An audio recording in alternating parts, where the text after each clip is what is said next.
Hello, I'm Tae-sun. I'm currently in Singapore at Yale NUS College. I've been there for 2 years, but right now I'm back in Korea to do a year exchange at Seoul National University.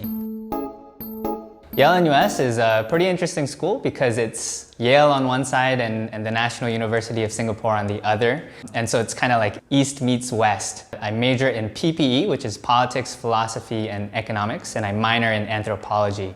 So it's a lot of reading and a lot of writing, but I think it's fine for now. It's been interesting. I never even knew that Yale NUS existed, nor did I know about NUS. But while I was applying for Yale in the US, they had like a button that you could press to also apply to Yale NUS. And I just kind of pressed that button, and by sheer luck, I guess, I got in, but they offered me a good scholarship, and I really liked the idea of an Asian being back in Asia, but having a Western style education. So that's why I went to Singapore.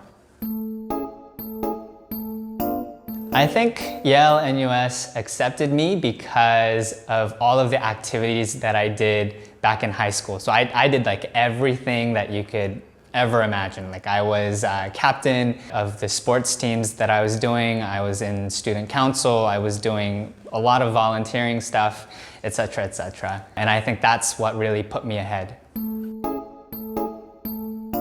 As an Asian who has been in the US for a long time, there's kind of that struggle of realizing your potential, but when you're an Asian back in Asia, that's a very powerful feeling. So if you're studying abroad, or maybe you're in Korea, and you want that kind of a Western style education of really seminar based, but you don't want to see those backfalls of a Western style environment, I think Singapore is actually a pretty good choice. Outside of the school, the weather is just absolutely horrendous in my opinion. I love cold weather, and Singapore is the opposite. It's hot, it's humid, and then like suddenly you go inside and then they have the AC just bombing down at you, and now it's cold. So weather-wise, I'd say it's a big downgrade. Yeah. When people think of Singapore, they might think of the really flashy buildings, but when you're actually there, something that's very interesting are the laws. Chewing gum or selling gum can land you in jail for, I think, 2 years. If you jaywalk, that's, I think, $200. If you don't flush a public toilet, that's like $1,000. And you can't even be naked in your own home, which, you know, like why? There are little quirks within the Singapore system. Singlish is very interesting for me personally because my accent is super American, as you can tell. But the thing about Singlish that's very interesting linguistically is that it's a big mix of all the languages around the region. So like Hokkien, Malay, obviously English, all kind of coming to one, which makes for a very unique linguistic experience.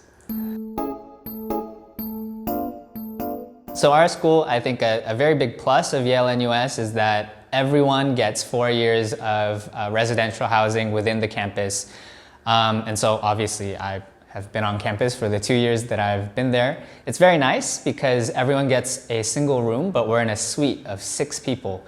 So that means you can have your own kind of private environment at night, but you can also kind of just go outside the door and you immediately have 5 other friends whom you can do whatever with. Living expenses in Singapore are quite high, I would say.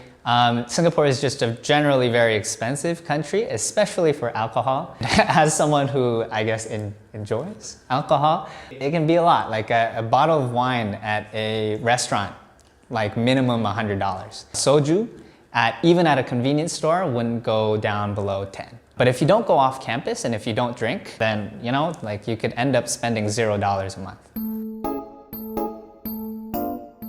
The party culture is quite hyped for the first year, and then after that, there is no such party ever because everyone is busy studying. And so it's a very big peak right when you start, when you're excited to come into college, and then it definitely plateaus. The campus is quite small, I would say. And so if you hold a really big party, everyone on campus will be able to hear.